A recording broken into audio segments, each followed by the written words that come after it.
O conceito de força está estritamente associado com o movimento. Nós vemos o movimento no mundo à nossa volta. Então, aqui, na aula de hoje, veremos algumas situações bem pertinentes que ocorrem no mundo à nossa volta e que são essenciais para a gente entender o funcionamento da segunda lei de Newton. Estudaremos, então, o que a gente chama de diagrama do corpo livre, como uma ferramenta para nos ajudar a resolver problemas de física. Alguns desses problemas tenho certeza que vocês lembram lá do ensino médio. Blocos em plano inclinado, polias, forças de atrito e outros conceitos importantes aí que a gente vai ver hoje, ok? Então, vamos começar com esse esboço interessante aqui sobre forças fundamentais da natureza, antes de a gente passar realmente para forças do nosso cotidiano, né? Não que elas não estejam no nosso cotidiano, afinal, elas é o que fazem o universo ao nosso lado funcionar, né? E isso inclui nosso corpo, nossa mente, tudo funciona a partir dessas forças. E o que a gente pode perceber de interessante aqui é que nenhuma dessas forças ela é associada a contato, ok? São todas forças associadas a campos que trazem a informação de que algo deve se mexer. Como eu falei para vocês, soltem um celular na mão de vocês e o campo gravitacional vai mandar uma informação para ele. Você deve se mexer. Parece bobo, mas é exatamente assim que acontece no mundo quântico. Ok?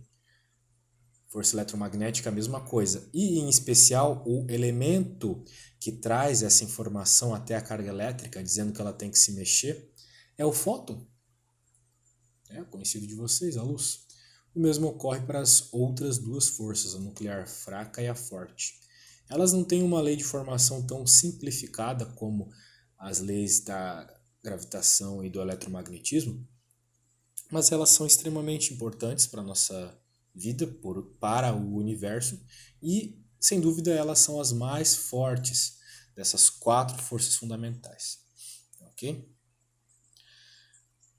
Aqui a gente mostra uma questão interessante, que é a busca da unificação de forças. A física tem essa tara aí, né, de tentar escrever tudo numa equação só. Coisas grandes, coisas pequenas, as diversas forças, as diversas partículas. Mas buscar isso é complicado. Em especial, Einstein tentou isso e morreu tentando, né? Não conseguiu. Mas já temos algumas teorias, em especial a do colega Weinberg aqui, um importantíssimo físico, escreveu livros muito interessantes, que unificou a força eletromagnética e a força fraca. Um pouco de teoria para vocês, isso causou até o Nobel dele. Né? Assim, saindo um pouco da aula aqui, o meu doutorado, ele buscava interpretar o porquê que a força gravitacional é tão mais fraca que as outras, né? Percebam aqui, ordem de 10 na menos 38, bem mais fraca que as outras. Por isso que a gente só sente a força da atração gravitacional para corpos gigantescos, né? Do tamanho de uma estrela, de um planeta. Por quê? A ideia, pelo menos lá no meu doutorado, era que a força gravitacional, diferente das outras três, é a única que vaza para uma quinta dimensão. Ok? Essa dimensão a gente chama de bulk.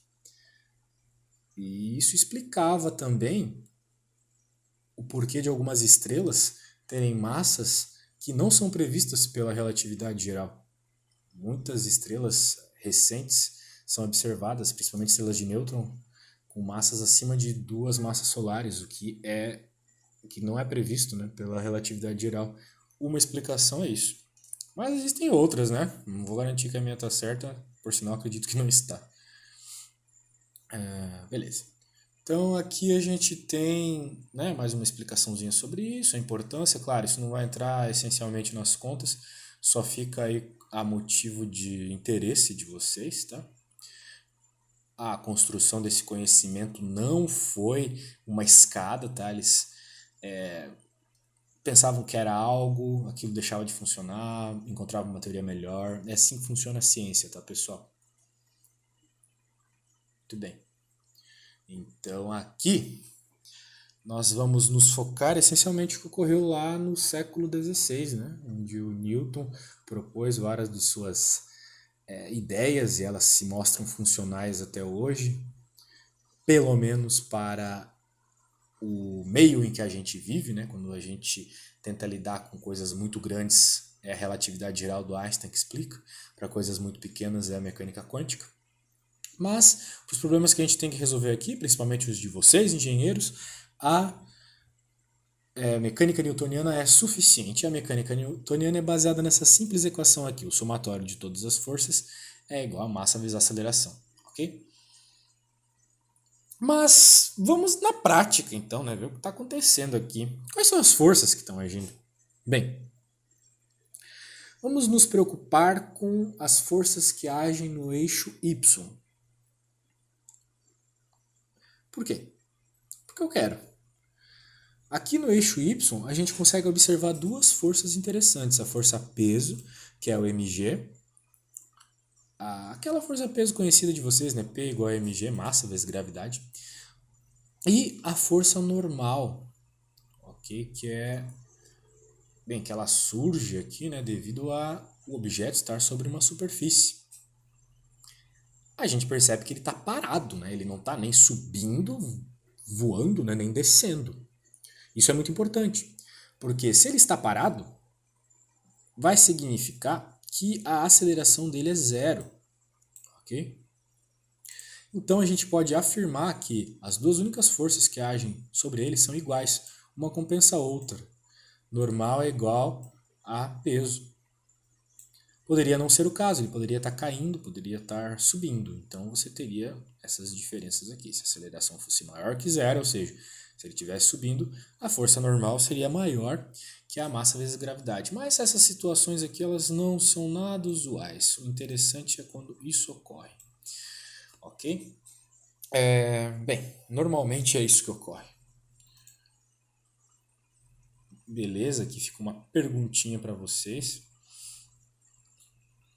Vamos continuando, que eu quero falar das várias situações interessantes que temos aqui.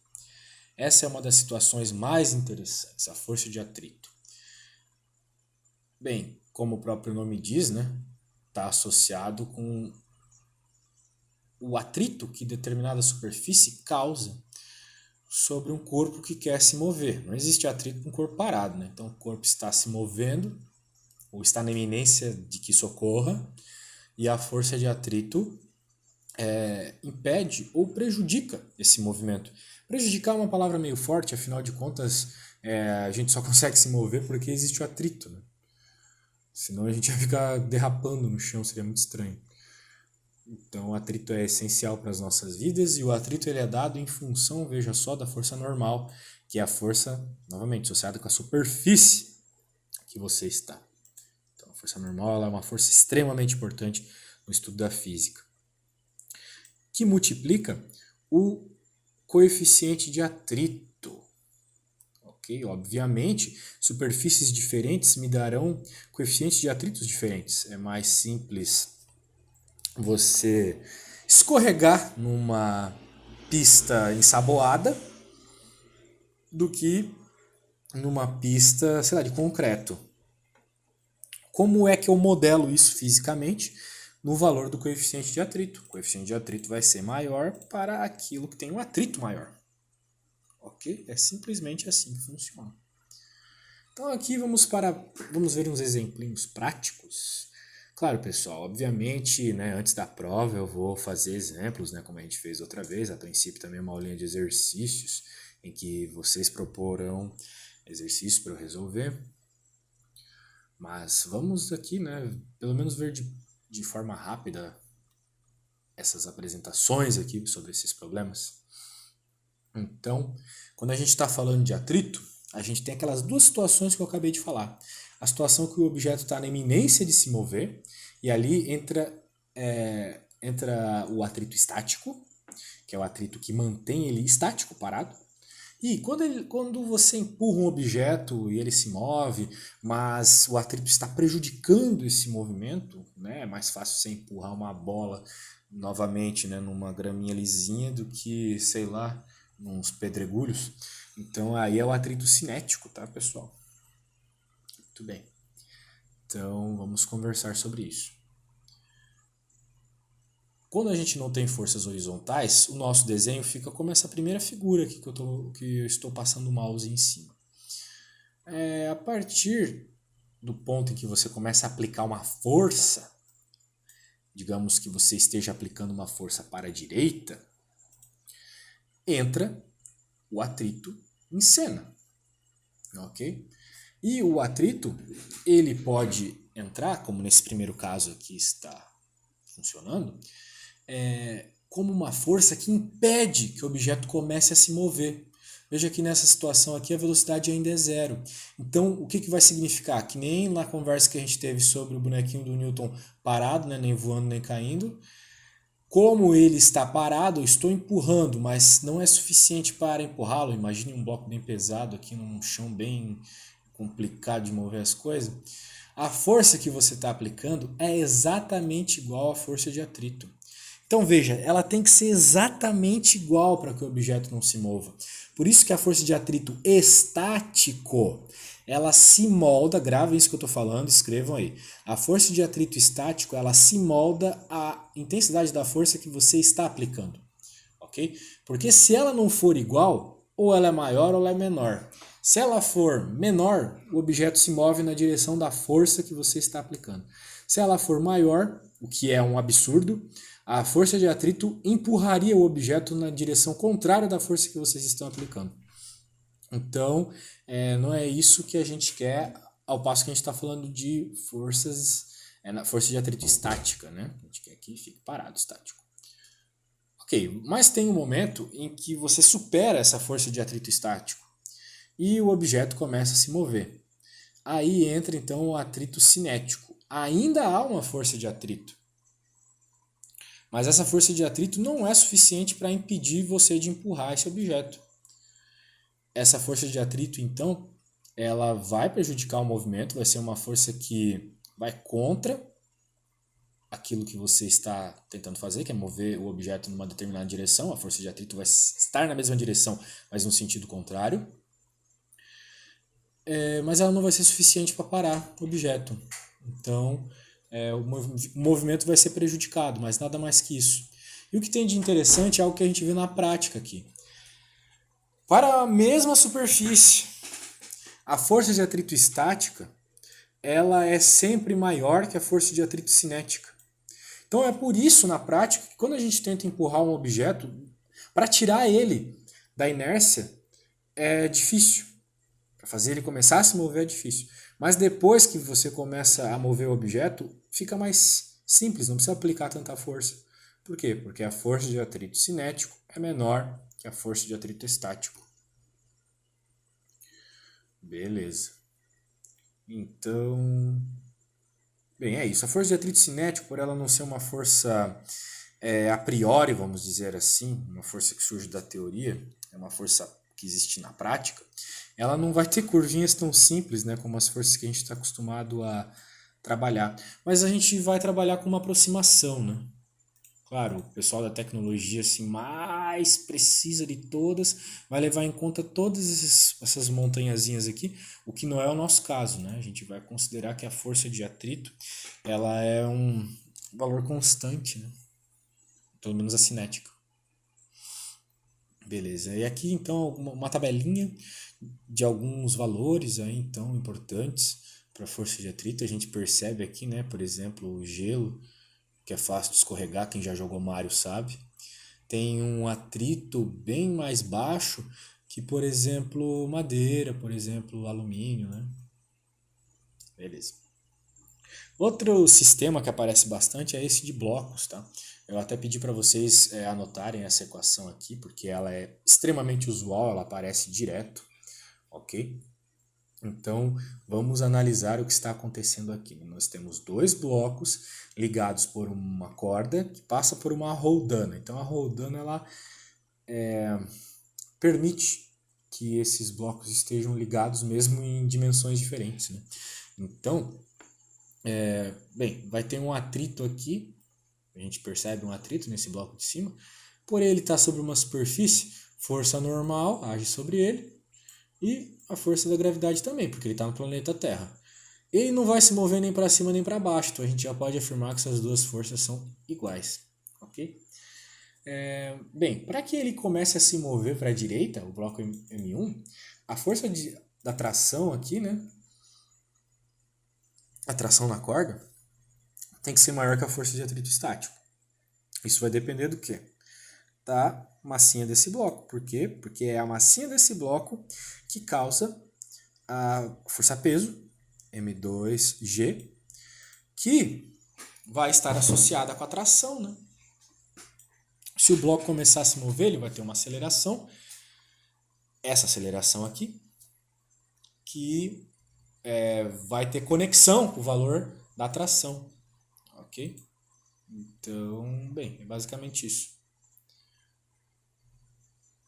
O que é importante para vocês conseguirem resolver os problemas, então anotem, por favor, é que se o sistema estiver em movimento, né, se os blocos estiverem caindo, a aceleração dos dois blocos é a mesma. Tá, pessoal? A aceleração dos dois blocos é a mesma e será menor que a aceleração da gravidade. É um fato. Beleza? Essa equação ela é parecida com aquela que a gente viu na última aula, porém tem que tomar cuidado que aqui a gente está considerando o atrito, né? Lá não estava considerando o atrito. Então existe a possibilidade de que esse sistema não esteja se movendo se o atrito dessa superfície aqui for altíssimo. Beleza. Outra coisa muito comum de a gente resolver no curso de física é o sistema de plano inclinado com uma massa sobre esse plano inclinado. Então, nós temos essa situação da massa se movendo numa coordenada um tanto quanto complicada da gente trabalhar, né? Porque ele está se movendo em diagonal aqui, na superfície desse plano inclinado. E a gente não pode considerar que essa diagonal ela está nem na dimensão x nem na y, ela está ao mesmo tempo nas duas. É um vetor, se a gente visse essa superfície como um vetor, e a gente tem que ver aqui no curso de física, né? É um vetor que daria para ser escrito em função dos eixos coordenados x e y, né? Dos vetores i e j, que vocês já estão careca de saber lá da geometria analítica, né? Cursinho que vocês estão fazendo também. Muito bem, então vamos analisar o que está ocorrendo aqui. A força de atrito ela é contrária ao movimento, então ela vai ter a direção contrária ao movimento. Se ele está se movendo aqui para baixo na direção desse plano inclinado, então a força está exatamente no sentido contrário, mas na direção do plano inclinado. A força normal, como o próprio nome diz, é sempre normal, ou seja, perpendicular à superfície. Se a superfície, então, ela é diagonal, a força normal também vai ser diagonal, só que perpendicularmente. A força-peso, não. Independente da superfície que vocês estão, ela sempre vai ela sempre vai apontar para o centro da Terra. Então, ela é sempre no eixo Y. Sempre no eixo Y. Ok? Beleza, só que fazer contas em 3 dimensões é complicado. De tal forma que a gente tem que reescrever a força-peso, e sempre a força-peso, gravem isso, porque vai ser sempre isso, vai ser sempre a força-peso. É sempre a força-peso que vocês vão ter que decompor em vetores nas novas coordenadas x e y. Agora a coordenada x vai ter a direção do plano inclinado e a coordenada y vai ter a direção normal ao plano inclinado. Daí, olha só, os dois vetores que estavam em coordenadas ruins, diagonais, agora estão em coordenadas boas, né? A normal está no y exatamente e a força de atrito está no x exatamente. Mas a peso não está em nenhum deles, né? Por consequência. Mas daí que entra a decoreba, tá, pessoal? Vocês vão escrever a força-peso como vetores que estão nessas novas coordenadas x, y. E vai ser sempre desse jeito aqui, ó. A força-peso na coordenada x vai ser massa vezes gravidade vezes o seno do plano inclinado. Em x é sempre o seno, em y é sempre o cosseno. Ok? É sempre isso. Decorem, escrevam aí. Peso em x é mg seno θ. Peso em y, mg cosseno θ. Ok? Então, bem, é isso. Daí a gente, né, com um pouquinho de matemática aqui, vai levar em conta algumas coisas em consideração. Primeiro, o objeto só se move no eixo X. Ele não vai voar e nem vai para baixo. Não vai seguir esse vetor aqui e nem vai entrar aqui para dentro do plano. Ele vai se mover sempre na superfície, a superfície agora é o eixo X. Então, o somatório das forças em X é MA, caso o atrito não consiga superar, né, a força-peso em X. Então, né, quais são as forças que agem em X? A força-peso em X e a força de atrito. Né? Uma é o sinal contrário da outra, porque a força-peso é o que está empurrando ele para baixo, e a força de atrito está contra esse movimento. Então, por isso, força-peso positiva, força de atrito negativa. Agora, em Y, temos qual? Força normal e temos a componente da força-peso no novo eixo Y. Então, normal é positiva, força-peso agora é negativa, menos mg cosseno θ. Como ele não vai se mover nem para cima nem para baixo nessa nossa nova coordenada y, o somatório das forças é zero. Então, com essa informação, vocês conseguem algo, sei lá, vai que o problema pediu o cosseno do ângulo, vai que o problema pediu a massa, alguma coisa que vocês não têm para encontrar a aceleração aqui em x, alguma dessas coisas que eu estou selecionando aqui, vocês podem encontrá-la ela no eixo y. Por exemplo, a massa, né? Afinal de contas é o mesmo objeto, seja em x e seja em y, encontra ela no eixo y e joga no eixo x. E assim encontra, então, o que vocês precisam. Né? Essa aqui é uma expressão bem geral também para problemas de planinho inclinado, tá? Podem até anotar ela aí, é uma expressão importante de ser decorada. Muito bem. Então aqui eu vou passar rapidamente, né?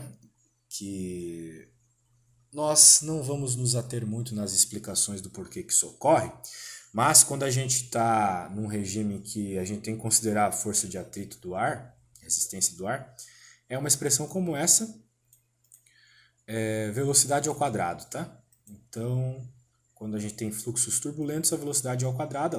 Essa força de atrito ela vai ao quadrado da velocidade, então quanto mais velocidade, ao quadrado disso vai ser a força de atrito que vai ser contra o nosso movimento. E se ele for só uma coisa meio viscosa, né?